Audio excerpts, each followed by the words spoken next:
السلام علیکم ورحمۃ اللہ وبرکاتہ۔ اسلامی ویڈیو دیکھنے کے لیے ہمارے نور ہدایت چینل کو سبسکرائب کیجیے، لائک کیجیے، کمنٹ کیجیے اور شیئر کیجیے۔ شکریہ۔ کنتم تمنون الموت من قبل ان تلقوه فقد رأيتموه وانتم تنظرون۔ اے مسلمانوں، تم موت کی بڑی آرزو کیا کرتے تھے، شہادت کی آرزو، شہادت کی تمنا، اس سے پہلے کہ اس سے ملاقات ہو۔ اب تم نے موت سے ملاقات کر لی ہے۔ یہ جب غزوات کا سلسلہ شروع ہو گیا تو اس کے بعد ظاہر بات ہے کہ نبی اکرم صلی اللہ علیہ وسلم کے ساتھ جو لوگ تھے ان میں جہاں عظیم اکثریت مومنین صادقین پر مشتمل تھی، ایک اقلیت منافقین پر بھی مشتمل تھی، کچھ لوگ ضعیف الایمان بھی تھے، ضعفاء بھی تھے، تو در حقیقت ان کی طرف روئے سخن ہے کہ جیسے کہ ہمارے علاقے کی ایک کولوکیل لینگویج کی کہاوت ہے کہ تھوتا چنا باجے گھنا، خالی برتن زیادہ آواز دیتا ہے، تو وہ ضعیف الایمان لوگ یا منافق لوگ بڑھ چڑھ کر شہادت کی آرزو جو ہے اس کا اظہار کیا کرتے تھے۔ لیکن جب وہ موت سے ملاقات ہوئی اور آنکھوں میں آنکھیں ڈال کر جب موت کو دیکھنا پڑا، تب جو ان کی حالت ہوئی تو اس پر تبصرہ کیا ہے قرآن مجید میں اللہ تعالیٰ نے کہ تم بڑی آرزویں کیا کرتے تھے موت کی، اب تم نے موت کو دیکھ لیا ہے، اب ذرا اپنے گریبانوں میں جھانکو کہ کیا کیفیت ہے۔ تو ایک تو اس کے حوالے سے میں عرض کروں گا کہ علمی طور پر کسی چیز کو جان لینا اور ہے، اور جب وہ شے حقیقت بن کر سامنے آتی ہے تو پھر انسان کی کیفیت کچھ مختلف ہوتی ہے۔ مزید برآں میں نے ان دنوں ایک اور بھی اپنی کیفیت کو بیان کرنے کے لیے ایک تمثیل کا سہارا لیا ہے کہ یہ 14 دن جو میں نے پچھلے ماہ لگائے ہیں اندرون سندھ، اگرچہ اس کے نتیجے میں نے جو اس سے پہلے تجزیہ کیا، سپرد قلم کیا، کتابی شکل میں وہ شائع ہو چکا ہے، بنیادی طور پر میرے اس تجزیے میں کوئی فرق واقع نہیں ہوا، اور میں نے اللہ کا شکر ادا کیا کہ میرا مشاہدہ اور اپنے مشاہدات سے جو نتائج میں نے اخذ کیے تھے بحیثیت مجموعی وہ درست تھے۔ اس کے باوجود مجھے یہ احساس ہوا کہ جس شدت کے ساتھ اس وقت یہ نفرت اور عصبیتوں کی جڑیں جو ہیں جس گہرائی تک پہنچ چکی ہیں، مجھے بھی اس کا اندازہ نہیں تھا۔ میں نے اس کے لیے مثال یہ اختیار کی ہے کہ اگر کوئی تالاب ہو تو اس تالاب کے بارے میں آپ یہ اندازہ کر سکتے ہیں اسے دیکھ کر کہ اتنا لمبا ہے، اتنا چوڑا ہے، مربع ہے، مستطیل ہے، بیضوی ہے، گول ہے، یہ سارے فیصلے صحیح ہیں، لیکن اس کی گہرائی کتنی ہے اس کا اندازہ تالاب کو سطح پر سے دیکھنے سے معلوم نہیں ہو سکتا۔ تو یہ کیفیت ہے میری کہ میں جانتا تھا کہ کیا صغرا کبرا ہے، کیا حالات ہیں، عمل اور رد عمل کا کون سا وشس سرکل ہے، ایک بہت ہی مسموم سلسلہ ہے جو چل رہا ہے، لیکن یہ کہ جذبات کی جو شدت ہے اور لوگوں کی سوچ کے اندر زہر جس حد تک گھل چکا ہے اس کا مجھے بھی اندازہ نہیں تھا، اس کا میری طبیعت پر بڑا اثر ہوا ہے۔ مجھے کچھ ہلکا سا ایک تجربہ ہوا ہے اس بات کا کہ اگرچہ درس میں بھی بیان کرتا رہا، قرآن مجید میں ہم بار بار پڑھتے ہیں کہ نبی اکرم صلی اللہ علیہ وسلم سے اللہ تعالیٰ نے متعدد مرتبہ خطاب فرمایا قرآن مجید میں کہ اے نبی، کیا آپ اپنے آپ کو ہلاک کر لیں گے اس صدمے میں کہ یہ لوگ ایمان نہیں لا رہے؟ لعلک باخع نفسک الا یکونوا مؤمنین، کیا آپ اپنے آپ کو ہلکان کر لیں گے؟ فلعلک باخع نفسک علی آثارہم، شاید کہ جو ان کے حالات ہیں اس وقت، اس کے جو نتائج نکلنے والے ہیں، ان کی بنا پر آپ اپنے آپ کو ہلاک کر لیں گے، اپنی جان ہلکان کر لیں گے۔ بار بار کہا جاتا ہے ولا تحزن علیہم، صدمہ نہ کیجیے، یہ جس انجام سے دوچار ہونے والے ہیں یہ ان کے اپنے کرتوت ہیں، آپ کا کام ہے کہ اپنا فرض ادا کریں۔ اب یہ جو باتیں قرآن مجید میں بار بار آتی تھیں تو اس کا اندازہ، الفاظ تو بڑے سادہ ہیں، ترجمہ بہت آسان ہے، اور تفاسیر میں آپ اس کے متعلق بہت سی تفصیلی گفتگو پڑھ سکتے ہیں، لیکن اس کا اندازہ ہو سکتا ہے کسی ایسے ہی شخص کو کہ جسے کسی درجے میں، ہزارویں اور لاکھویں درجے میں اس کا تجربہ ہوا۔ تو میں اس وقت صرف اپنی اس کیفیت کا اظہار اس اعتبار سے کر رہا ہوں کہ طبیعت میں ان حالات کی وجہ سے ایسی پشمردگی ہے کہ طبیعت میں جو نشاط درکار ہوتا ہے گفتگو کے لیے، بیان کے لیے، میں اس وقت اپنے اندر اس موجود نہیں پا رہا، لہذا ہو سکتا ہے کہ میری گفتگو میں آپ کو بے ربطی بھی نظر آئے، تسلسل نہ ہو، اگرچہ مجھے جگر کا وہ شعر یاد آ رہا ہے کہ ربط محکم اسی بے ربطی تحریر میں ہے، لیکن یہ کہ اس ربط محکم کو کہ جو اس بے ربطی تقریر میں آپ کے سامنے آئے، تلاش کرنے کے لیے آپ کو کچھ خصوصی محنت کرنی ہوگی۔ ان دو معذرتوں کے بعد اب میں آغاز کر رہا ہوں۔ جو آیات آپ کے پاس موجود ہیں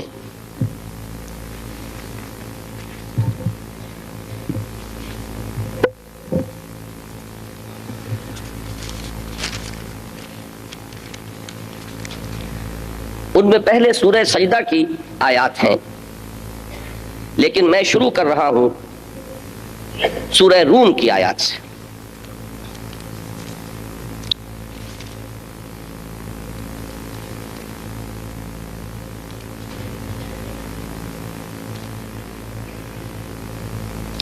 اور انشاءاللہ سورہ روم کی آیات اور سورہ سجدہ کی آیات یہ ہم آج پڑھ لیں گے، اور سورہ انعام اور سورہ اعراف کی آیات کچھ مزید آیات کے اضافے کے ساتھ ہم انشاءاللہ کل پڑھیں گے۔ سورہ روم کے 5ویں رکوع کی پہلی آیت سے میں آغاز کر رہا ہوں۔ اعوذ باللہ من الشیطان الرجیم، بسم اللہ الرحمن الرحیم۔ ظہر الفساد فی البر والبحر بما کسبت ایدی الناس لیذیقہم بعض الذی عملوا لعلہم یرجعون۔ قل سیروا فی الارض فانظروا کیف کان عاقبۃ الذین من قبل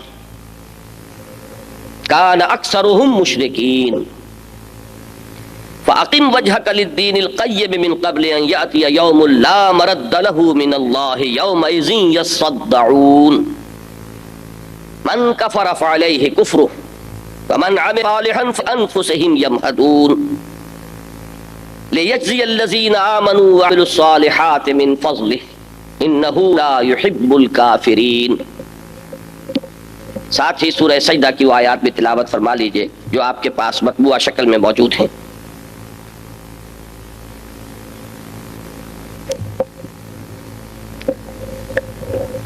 اعوذ باللہ من الشیطان الرجیم، بسم اللہ الرحمن الرحیم۔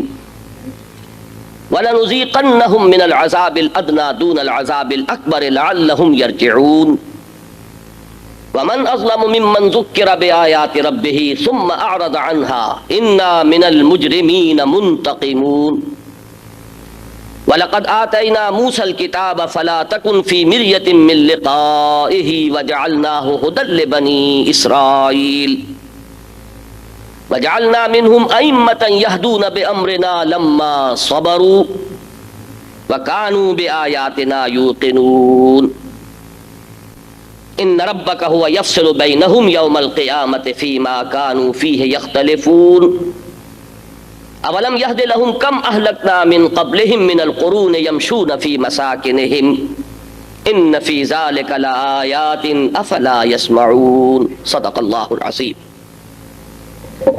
رب اشرح لي صدری ویسر لي امری واحلل عقدۃ من لسانی یفقہوا قولی۔ پہلی بات یہ نوٹ کیجئے کہ سورہ روم اور سورہ سجدہ یہ دونوں ایک ہی سلسلہ سور سے متعلق ہیں۔